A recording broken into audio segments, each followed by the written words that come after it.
everyone. It is such an honor to be here with you. My name is Dr. Jessilin Quint. I'm an optometrist. Today, for the next 50 minutes or so, we are going to talk about employee engagement. And it doesn't matter if you're in retail, in private practice, in corporate, or anything in between academia. Employee engagement applies to all of us, and it's a really critical part of our everyday practice, especially from the business side. A little bit about me. I grew up in Texas. I went to optometry school at Indiana University, did my residency at ICO in Chicago, and then now I practice in the beautiful state of Maine. When I was in residency, I did a lot of moonlighting through a lot of different retail practices, Target Optical, a Lens Crafters, got a lot of really great experience there. When I finished my residency, I joined a private practice and just worked as an associate. And now I co-own a private practice called Smart Eye Care. So we have 3 primary eye care locations in Maine. And then about a year and a half ago, we opened a dry eye center accompanied with medical aesthetics called the Smart Eye and Med Spa. So I've been in a lot of different settings. I'm very passionate about business. I have an MBA background, and I'm super passionate about optometry. And so hopefully I love learning from you guys, and hopefully you'll be able to learn a few things from our next hour together talking about employee engagement. These are a couple of my financial disclosures. And when I think about business and optometry, or how to succeed in any sort of setting that you're in, I really love this quote. So it's, to win in the marketplace, you must first win in the workplace. And Doug was the CEO of Campbell, and this is very true. You have to really look at your inner workplace. That has to be rock solid in order to offer the best patient care that you possibly can. And then when that's solid, that's ultimately going to lead to a lot of financial growth as well. But, your customers, your patients, they can see if you're doing well within the workplace. So taking time to really think about how you can improve that part of it will just make things down the road a lot easier. So employee engagement, what is it, right? So there's a lot of different definitions, but essentially, to kind of simplify it, it's really the extent to which your employees feel connected to your practice or your organization. It's the extent to which they feel committed to their work. When they show up every day, how committed are they to the job or to the organization as a whole? And then really, are they putting in extra effort? Are they doing the bare minimum? Are they exceeding kind of their everyday, work tasks, or is it falling somewhere in between? And typically this involves a combination of different, employee motivation, how satisfied they are, what their happiness level is, and really what their commitment is to just the workplace in general.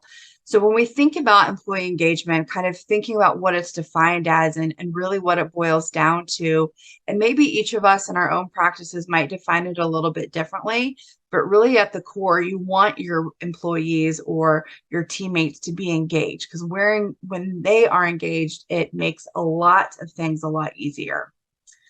So far, currently in 2023, business is a lot different than it used to be. Quiet quitting is very much a new thing that's happening, and quiet quitting, it impacts every industry, and optometry is no exception.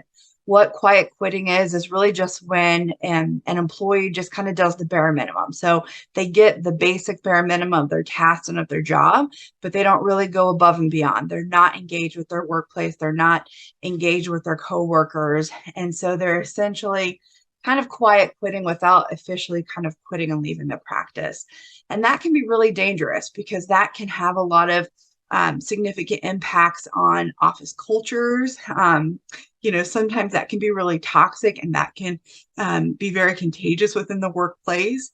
Quiet quitting can affect the quality of care that you're going to give your patients, and quiet quitting can definitely affect, from a financial standpoint, how successful your practice or your organization is going to be.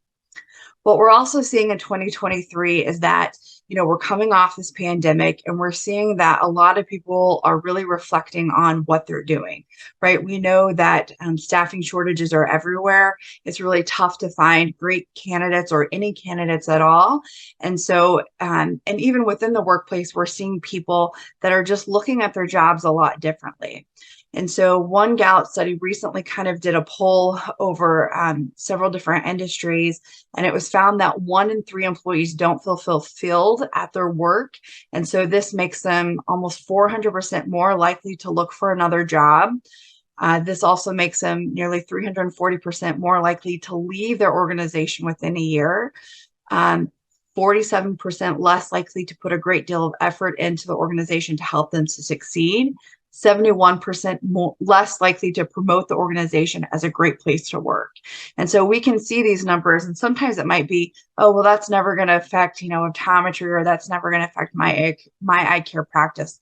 But the reality is that this is happening everywhere. It's happening currently within our optometry practices. And so we want to make sure that we're lookout for this so we can best know how to pivot or overcome it if it's possible. We're also seeing that, workplace, especially because of the pandemic, this workplace community is now becoming a little bit more important. So after a lot of social distancing, isolating, several people, had to work from home. And so now we're seeing that a lot of people are kind of craving this connection. They want this connection to their community, to their different workplace, to have other bodies, kind of that social part that comes with their teammates and their colleagues at work. And so that's one thing with optometry, is that we don't necessarily have the luxury of always working from home, right? So a lot of our roles are in face with patients. And so attracting those people to create kind of this workspace community is definitely more important. And we're seeing that kind of trend in the 2023 year. What we're also seeing is that burnout is real. So, employees, especially in healthcare, especially in optometry, we're seeing that they're really burnt out, but our leaders are really burnt out. So leaders being our doctors, our office managers, our practice managers. And, why is this burnout happening? Well, a lot of different reasons, but we're seeing this kind of trend where leaders in all industries are having a lot more responsibilities at work, a lot more responsibilities, even if you're super passionate and super motivated, sometimes can lead to burnout. So these are all trends that are currently happening in all industries, definitely in optometry, and we just need to keep them on our radar. So why is employee engagement important? Well, we want these people to be engaged in our practices, ultimately because when they're engaged, we're going to have better patient care. We've all worked with people who are just kind of checked out, that technician that just kind of goes through the motions, but doesn't really get into the history of a patient. And so therefore they don't maybe, help out with different tasks. Maybe a doctor isn't as engaged. And so they're just kind of doing the bare minimum that's needed and not going above and beyond to recommend certain, products or services to the patients that might be needed, right? So better patient care in every area of the optometric practice is really important to have some sort of employee engagement. Office culture, when you have really engaged employees, generally you're going to tend to have a little bit of a better, more positive office culture. Staff turnover is a huge reason why you want to have engaged employees. We all know that turnover is very expensive. It's really tough to, find the right candidates, hire them, have to go through the whole training process. That can be really expensive. It can be really tiring. That can lead to a lot of burnout. And so when you have engaged employees, you'll generally see a lot less staff turnover. So that's a reason why it's really important to be mindful of this within your practice. Also, increased productivity. When you have engaged people within the workplace, this is naturally, for a lot of reasons, just going to lead to a lot of more productive, which translates usually to more profit, but also just ease around the office. It's not always about money. A lot of us went into healthcare not for the money, to make a difference. And so sometimes being able to be the most effective and have the most effective patient care deals with like the efficiency and kind of the productivity within a workplace. So it's important to look at employee engagement. It's important to see where you're at and put this on your radar so that you can deliver the best patient care possible. So I have an MBA background, which means that didactically I had to learn a lot about different theories that happen related to business. And I remember going through business school, learning about these different theories of employee engagement. And there's a lot of them out there. I'm going to hit a couple of the main ones.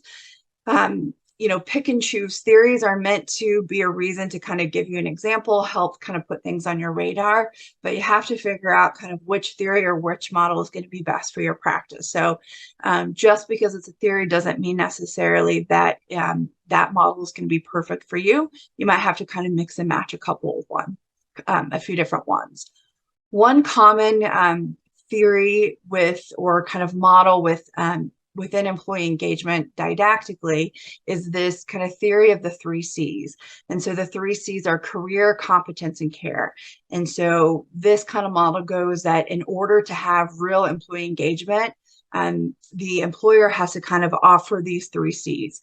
So career being that they have to have some sort of a position that has the opportunity for promotions or different assignments, or the ability to kind of grow into a leadership position or a position that has authority.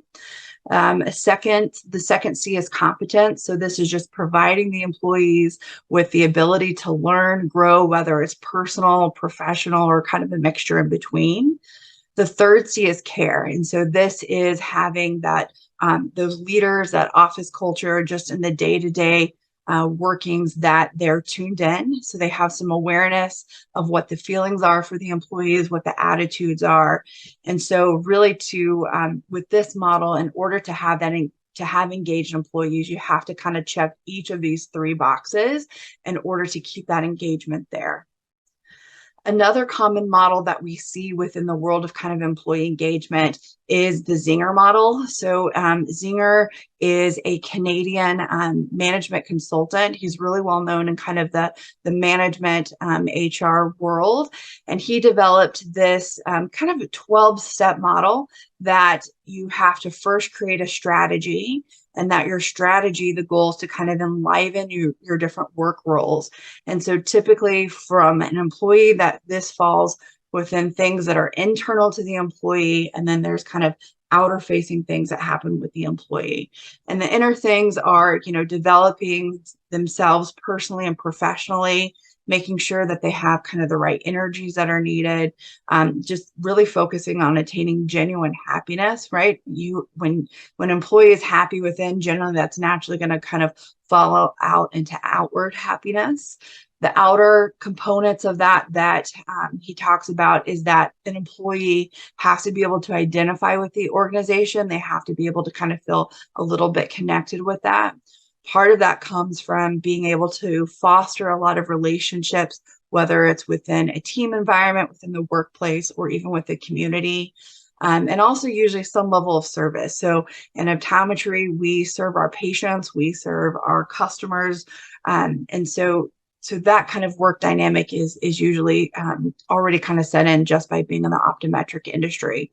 When you have these different components, and you have this kind of care strategy where it's, they're connected, those connections are authentic, employees are recognized, they're engaged. Generally, that's going to lead to a lot of excelling within their different skill sets, within their different tasks at work. You're going to see a lot of great job performance, and then ultimately that's going to translate to achieving results. So that's kind of the cliff note of the Zinger model. Another model that's pretty common that's out there is focused on kind of breaking down, meaningful work, hands-on management, positive work environment, this growth opportunity, or this different kind of trust and leadership. And within this different thing, so meaningful work, that's talking about, making sure the employee has autonomy, making sure that they kind of work in small empowered teams, that they have time for slack and it's not all super rigorous. Hands-on management really is just kind of not talking about micromanagement, but talking more about different clear, transparent goals, different coaching, investing in different kind of management development, and then really kind of embracing this kind of modern performance management there. The other pillar is the positive work environment. So what does this look like for a lot of people having a little bit of flexibility there? We all have families, we have lives outside of work, we have pets that sometimes we need our work to be a little bit flexible in order to accommodate some of those. Keeping a humanistic workplace, right? We're not robots, especially in the world of optometry. We work with people, we are people ourselves. And so it's great to be super productive and it's great to be very efficient, but you want to keep that humanistic workplace style within the workplace. Positive work environment, culture of recognition, that's huge. And then, of course, in offering an inclusive, very diverse sort of work environment, that can be really impactful. Growth opportunity is, training and support on the job, making sure that they have different styles of learning, and then having this high impact learning culture is going to lead to a lot of growth. The last pillar on this particular theory is the trust and leadership. So making sure that there's a clear mission, a clear purpose, that leadership invest in their people, that there's a lot of transparency and there's a lot of honesty there, and really just a lot of, inspiration overall, right? When the leadership feels inspired, usually that's going to have a little bit of a trickle down effect. Another theory that's out there is ANON. So ANON is another big kind of huge corporate management company that is out there, very international. And its theory kind of breaks down this employee engagement into three main categories. So you have the engagement drivers, the engagement outcomes, and then ultimately that's going to lead to the business outcomes. So what are the engagement drivers? Well, it's really just looking at what factors are kind of driving the level of employee engagement. So, maybe it's, the actual work, the performance, the leadership, what the brand is, the general kind of company practices and policies. When those drivers are identified, then the next step of that is looking at what the engagement outcomes are. So, what are the employees saying? Are they staying put? What are they striving to achieve? And then ultimately that's going to translate into a lot of different business outcomes. So whether it's talent, breaking that down into operational, customer, or different financial outcomes. But looking at these three different pillars and being able to kind of develop and craft your own practice strategy can be helpful.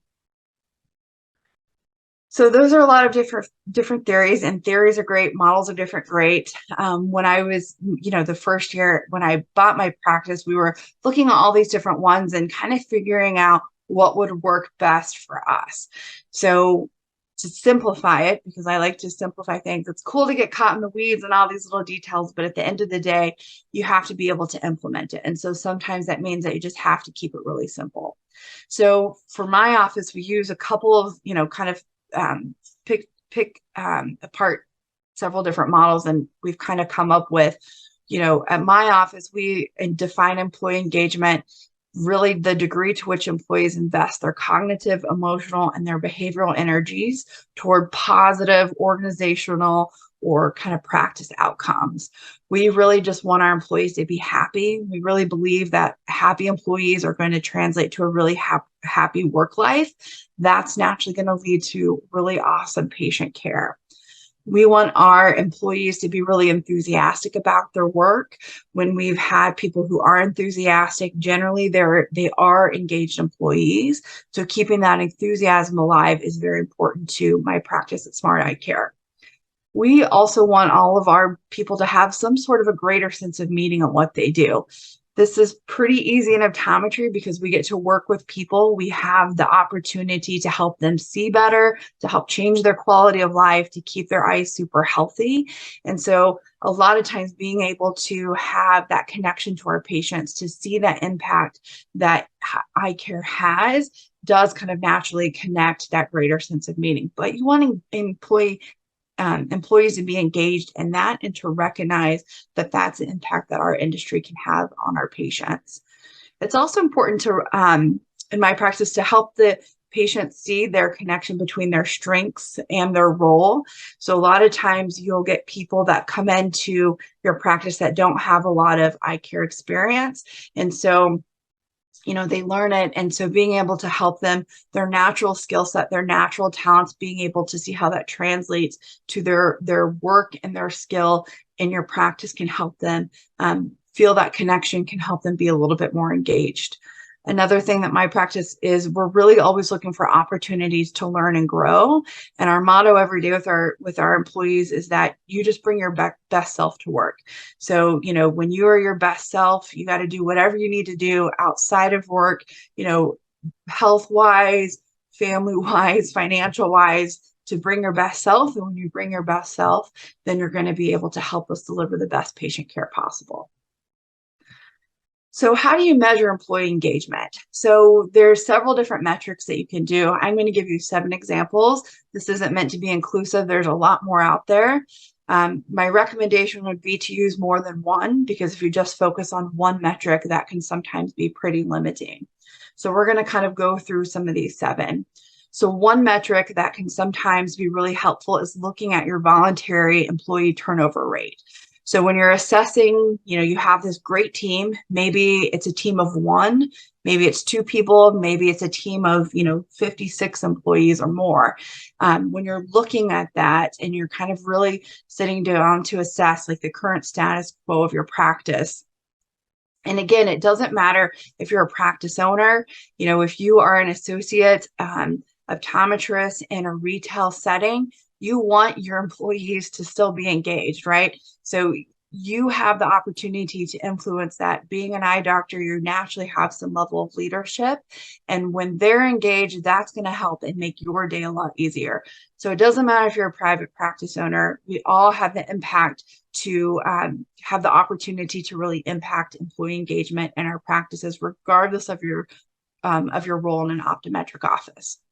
So with this voluntary employee turnover rate, and turnover is very expensive, it's very disruptive, it's frustrating to have to train, new people that are coming in. And so, you want to calculate that. We know that highly engaged employees are less likely to leave, so we want them to be engaged. So how do you calculate voluntary turnover rate? Well, it's different than if you let somebody go non-voluntarily. So these are the employees that quit on their own. They weren't fired, essentially.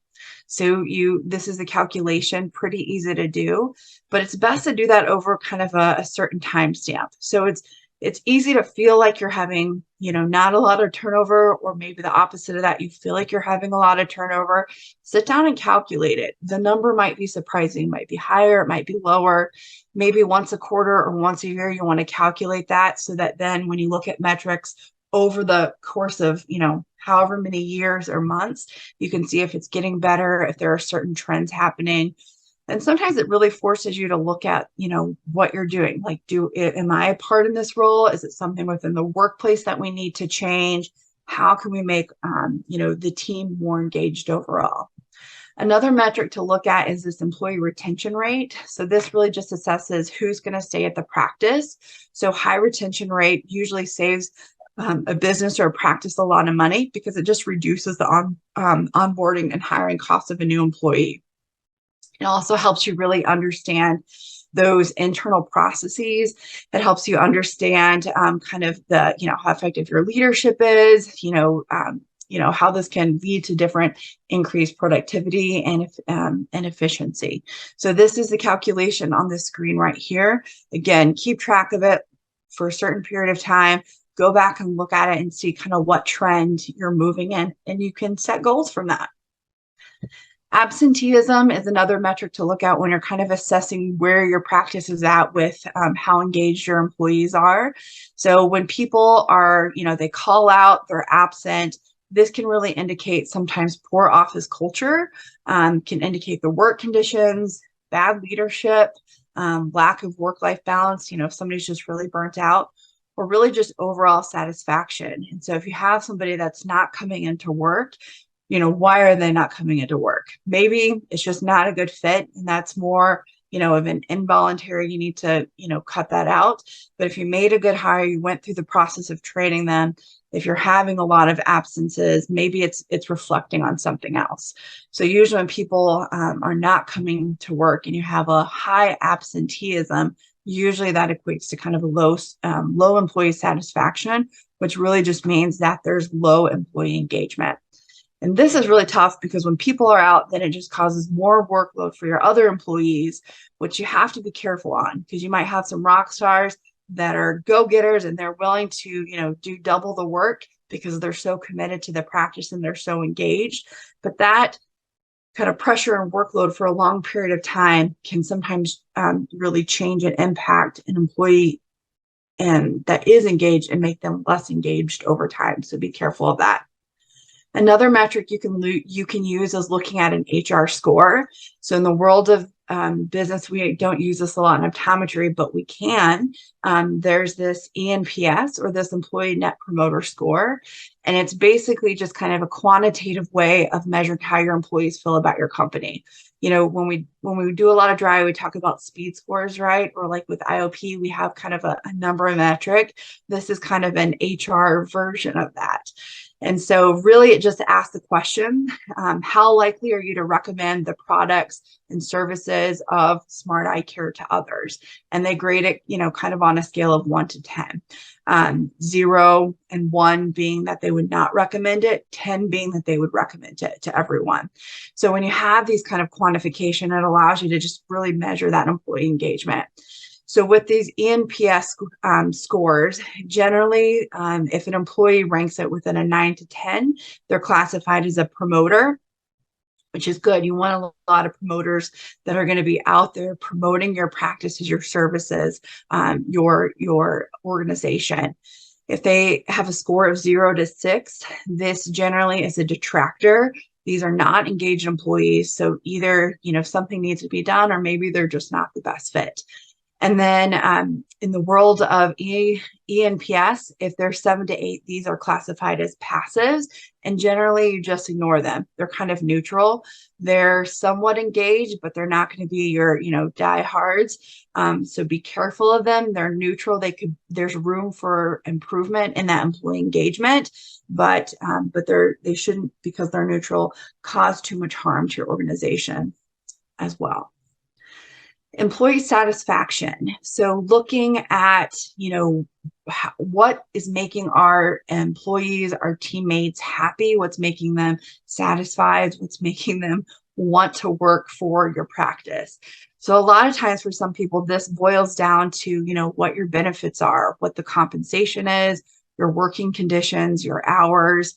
I've seen so I've been a practice owner for a little over 6 years. And so I've seen over those 6 years, which isn't a whole lot of time, changes in what used to make employees really satisfied now is a little bit different. So sometimes for, some people it is purely financial. When you have employees, you have to, you want to have a fair, compensation. And so this is going to vary regionally where you're at, what town you're in, what state you're in, the level, what other places, different industries are hiring different people around you, hourly wise, salary wise. But you want to make sure you have a decent compensation practice, or else, that alone can attract the wrong candidates. Benefits. So sometimes it's health insurance, dental insurance. Are you offering a 401k? Does that 401k have a match? Sometimes it's more time off, more work vacation. Maybe the benefit is being able to work from home some days a week for certain, positions within an optometric office. Working conditions, do they have to share an office with 9 people? Do they have their own office? Do they have access to a comfortable desk, comfortable chair? All those little things sometimes can really kind of play into employee satisfaction. Some of them we can control, some of them that we can't. We're limited by the physical building that we're in, or financially what we can do as a practice. But doing what you can and at least having some awareness is huge. Hours. So I'm in Maine, and there's not a whole lot of eye care offices. And so kind of pre-pandemic, we were open on Saturdays because we really wanted to offer that service to our community. And post pandemic, we had some real struggle with this, where we had some major pushback from our employees, and they didn't want to work weekends and they didn't want to work evening hours.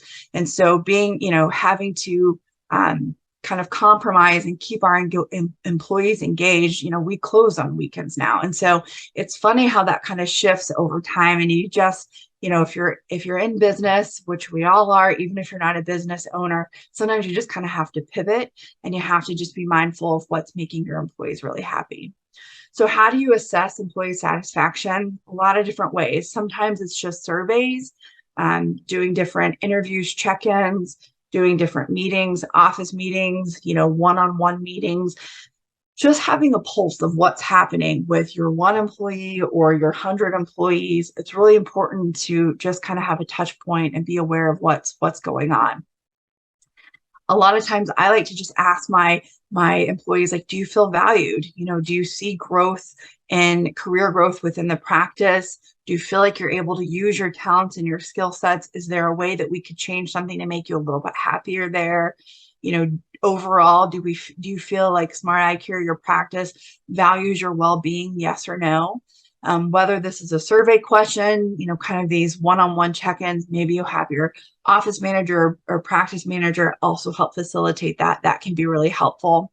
Sometimes direct questions are good, but also times just keeping the questions really open-ended, getting their feedback can be really helpful. One-on-one meetings are huge. When I first kind of co-bought the practice with a couple of my business partners, we had to really kind of do an overhaul in the office culture. And for a year, I did a lot of one-on-one meetings. I'd grab an employee and we'd go to lunch and just kind of check in, like, what's going on? What's making you happy? And sometimes just building that relationship, making them know that they have a voice, that you're listening to them, that can really help with employee satisfaction and give you great feedback on kind of assessing as a metric how engaged your crew is. Another metric is looking at employee performance. So at least once a year, you should probably be doing some sort of employee review. Multiple times a year is okay too. And an employee performance review doesn't always have to be linked to, kind of a compensation discussion, right? You can do a review without necessarily having to be up for a raise. And so whether this is every 12 months, 6 months, sooner, they are really important to do. When I do employee performances within my practice, we have the employee do a self-assessment. Their supervisor does an assessment, and then at the actual employee performance review, we take the combination of both of those and talk about it so that you can see kind of on what sides where everybody's at. And by doing that, it's kind of a reminder to the employee that, we're evaluating where they're at, not just their happiness, but their skill set too. And that can just naturally make employees feel a little bit more engaged. And that can be real helpful when translating to patient care. So what happens when you have, kind of this patient customer happiness? So when the employee morale is really low, generally that's going to translate to low patient satisfaction, right? So we know that if a patient walks in and your front desk is like, hey, what's up? How can we help you today? You want to buy contact? Sure. Just isn't engaged, doesn't seem happy, doesn't seem passionate. That energy and that kind of customer service opportunity is not going to translate to a positive patient experience. And so when you don't have a positive patient experience, generally the satisfaction from the patients isn't going to be that great either. One way to, kind of gauge this patient customer happiness, which can be another metric to really assessing how engaged your employees are, is just surveying the practice. So whether, you send out a text message survey, or you send out a paper survey, or you call them, depending on the size of the practice, touching base with them to see how their experience was at your practice can be really helpful in identifying kind of how engaged your employees were. And then sometimes it can be hard to listen to that. When you ask for feedback, you want to hear about the great things. And even though sometimes it can be tough to hear about the not so great things, you need to be, have an open mind to getting that feedback and using that in a constructive and positive way so that you can have really engaged employees. So what's the ROI on employee engagement? Well, there's a Gallup survey that looked at this for a couple of different industries and found that when you have more engaged employees, generally this can equate to approximately a 20% growth or improvement in profit, which is awesome, right? So again, it's not all about the money, but as an optometric practice, when you have more money, you can pay your employees more, you can bring in new equipment to be able to offer more products or services to your patients. So money is a good thing, right? We want that. You can do more when you have good funds. Best Buy looked at this kind of employee engagement ROI over a couple year time span, and what they found is that when they had approximately for all their different stores, when they had approximately an increase in 0.1% in employee engagement, that for them, that equated to $100,000 in operating income. So 0.1% is pretty small, and $100,000 maybe for Best Buy isn't huge, but that still is a substantial amount of money. So what does ROI look like in an optometric practice? Well, when you have engaged employees, you're not going to have to spend as much on turnover, which alone can cost you, and save you a lot of money. When you have engaged employees, that patient experience is going to be top notch. Your patient care is going to be great. Your, different staff are going to recommend the right products and services that are going to help that patient. That patient is generally then probably going to be your patient for life. So you're going to get to spend less on marketing. You're going to have financial growth because they're staying in house with you. They're giving you their hard-earned money. So there's a lot of ROIs that are there. But also ultimately just office culture. When you have engaged employees, it just feels good to come to work. So, even like felt selfishly as an eye doctor, I want my day every day to go smooth. Sometimes patients, you never know what you're going to get. But if my team can be smooth and we are all good, generally that just makes my day easier. And so even if you're an associate and you don't care a bit about business, regardless of what sort of setting that you're in, if you can have engaged employees, engaged colleagues, if you yourself can be engaged, life is just going to be better because your workday is just going to be a lot smoother and a lot easier. So these are all ideas, and ideas are great, but implementation can sometimes be hard. So let's talk about how you implement this. So I'm a big fan of goal setting. Set down what you want in your employee engagement to look like, where you want to be, your growth factor, put it on paper. Then really kind of, dive into the office culture, because I really think that it starts there. There's a lot of different things that you can do, regardless of your role within a practice, to have a positive impact on the office culture. Really looking at different morale boosters. This is an easy kind of start to get that employee engagement going, and it's an important first step. I'm also really big on educating. So you want your, different employees or your teammates to be engaged. You want them to learn. You want them to grow, especially as eye care evolves. New drugs are coming out, new products, new services. You want them to learn more about the eye so that they can offer better patient care. So figuring out some sort of an education system is also really helpful to help kind of implement this employee engagement. And then looking at who your current employees are or your teammates and identifying what motivates them is a really good way to help kind of start implementing these different theories and models into employee engagement. So office culture. So, what is a positive company culture? Well, that's going to vary per practice, per even possibly different departments within your practice. And so the first step is getting clear on what you want or what you define as a positive company culture. And this is an accumulation of everyday experiences, your values, what your mission is. Whatever you decide, put it on paper, write it down, and figure out a strategy of how you can get it there. Office culture, really has to revolve around trust. You have to foster collaboration. You have to really look at the current morale of your employees, and you have to revisit it periodically to make sure that you're staying on course. It's easy to start off strong, but when days get busy, times get tough, it's easy to go off course. So revisit it periodically and make sure that your office culture is top notch. I also think it's really cool in optometry. We have this unique opportunity to really show this connection between different employee strengths and their role. We know that showing that connection can really help with employee engagement. It's a great way to implement that. And so my practice doesn't do this, although we've talked about it a lot, but I think it's a cool idea, is that with optometry, we work with people. And so sometimes something just as simple as a title can be really helpful, right? So nobody really likes the word, front desk. This is my front desk person, right? Like that doesn't instill a lot of engagement. So I've seen some practices do like a director of first impressions, or, patient service, specialist, or, whatever is there.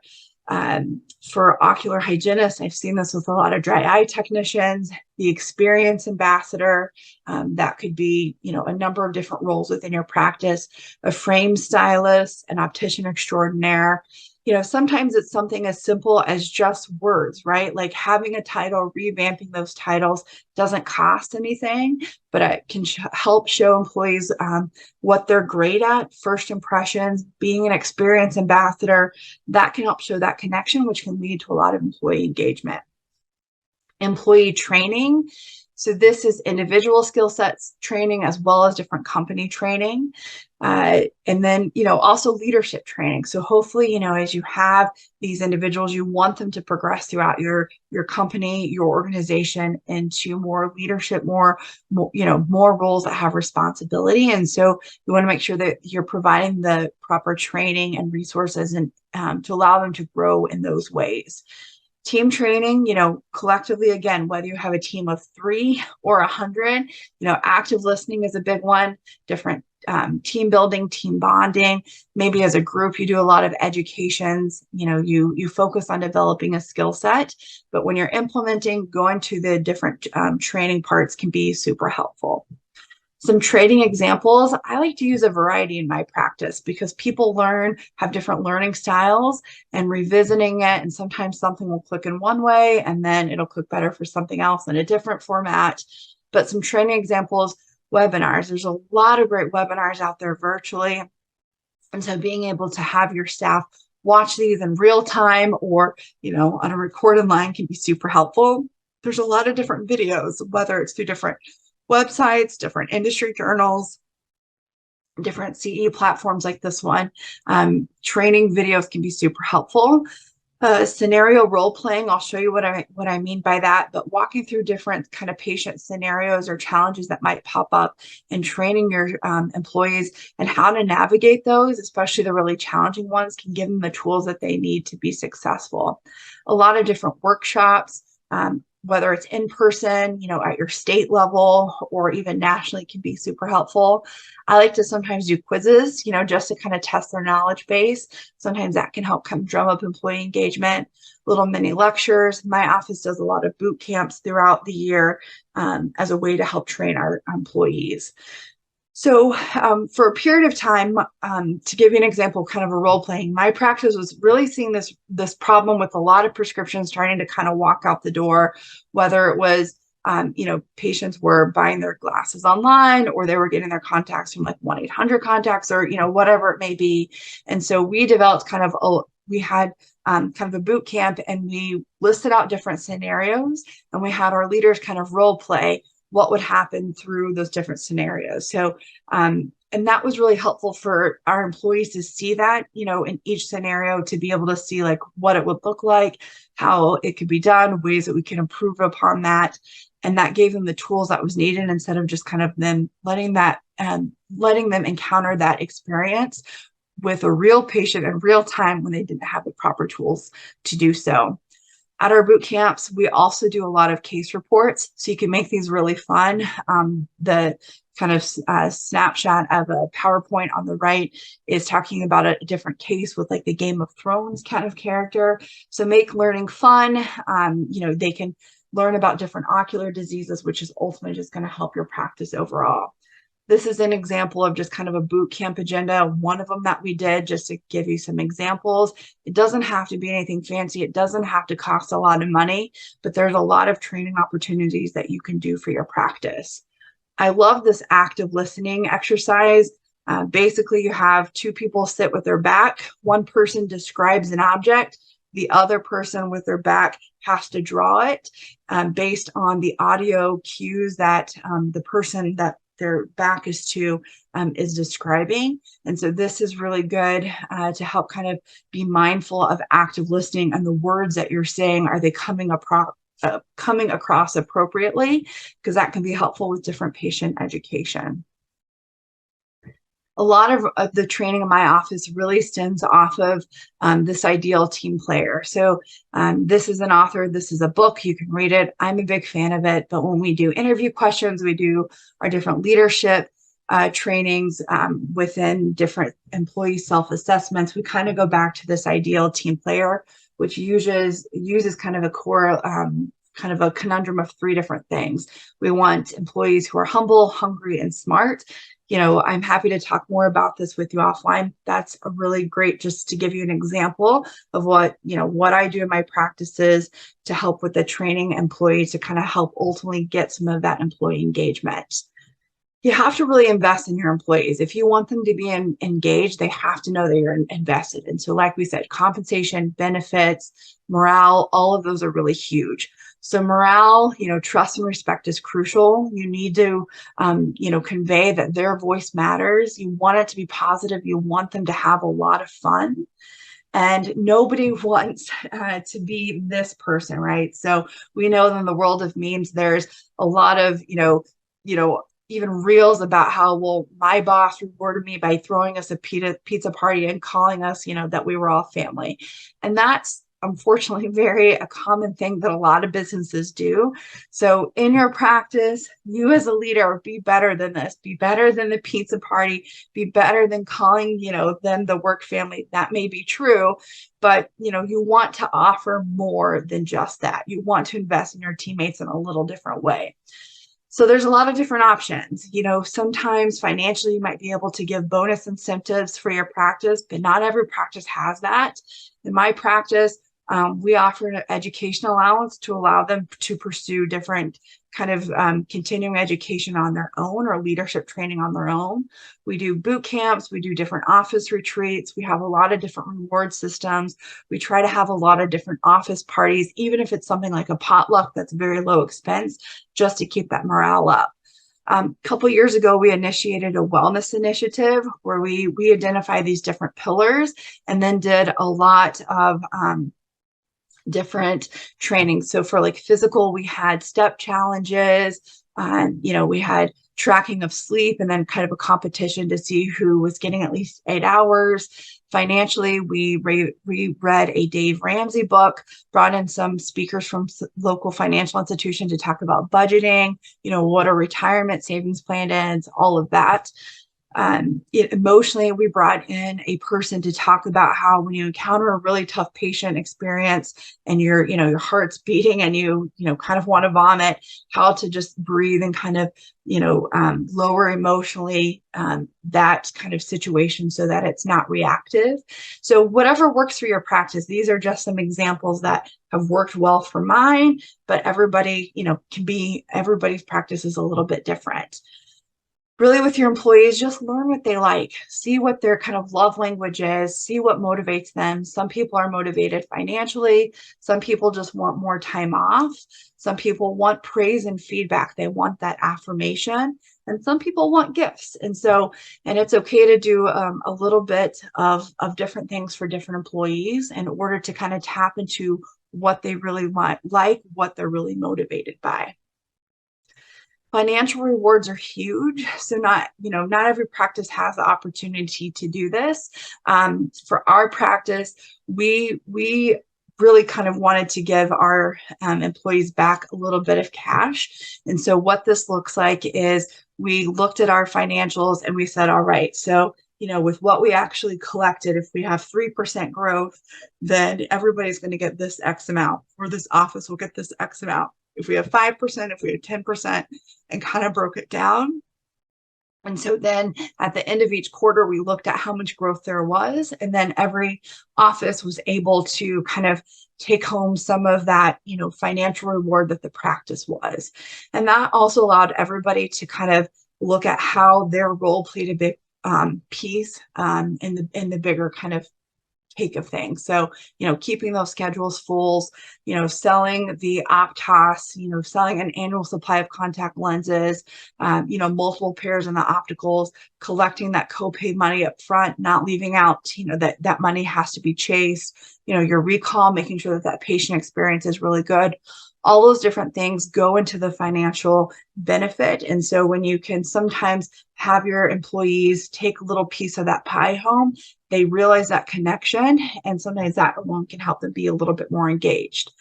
But sometimes you have to really engage when you have a shoestring budget, right? If you're opening up cold, if you have a very small team, sometimes you don't have the funds to roll with it. And so employee engagement, when you do have a kind of a shoestring budget, make it fun, make the office fun. Maybe that's practical jokes. Maybe that's just talking about fun things that you're doing. Whatever it is, just make it fun. Recognition is also huge. Recognition costs $0. When somebody did a good job, tell them they did a good job. We generally, just as a society, don't tell people, the great things about them enough. And so that's an easy way to drum up some employee engagement that doesn't cost you anything. Team building can also be huge. Team building can sometimes just be exercises. It doesn't have to be very financially overwhelming. And so that's a really kind of cheap and inexpensive way to drum up some employee engagement as well. Learning generally is also free, especially with the internet. We have a lot of free resources. So just, keep that in mind and celebrate the wins. Even if it's something so small, when you have those little wins every day, that can really keep employees engaged. So at this time, I'll take any questions that you have. Thank you so much. This is my email address. I'm on Instagram. You'll see a lot of pictures of my golden retriever Baylor on there. But, throughout, the next couple weeks or months, if you have a question or an idea, send it over. I love learning from all of our, colleagues and employees there. So we'll take some questions. All right. How would you ask these questions of employees, the different ENPS scores, or kind of where you see yourself? It sounds like maybe somebody's done it in surveys in the past and asking staff questions, but they felt like they were, the staff maybe was hesitant to give kind of full, honest answers. This can definitely happen. And so sometimes initially, if that's the case, well, you hopefully you want to first create like an office culture where there's a lot of trust there, but make the surveys anonymous, even if it's them typing it out online so that people can identify handwriting. That's a really great way. And also sometimes this is helpful in just walking around the office and kind of keeping a pulse on what's happening can be a really great way. And if you have an office manager or a practice manager, sometimes having them give their survey out, or if you have a leader, having them ask kind of what their scores are, what their surveys are, that can sometimes be an easier way to get an honest answer from an employee. Awesome. Well, thank you so much. I hope all of you have an amazing weekend, and I look forward to connecting with you soon.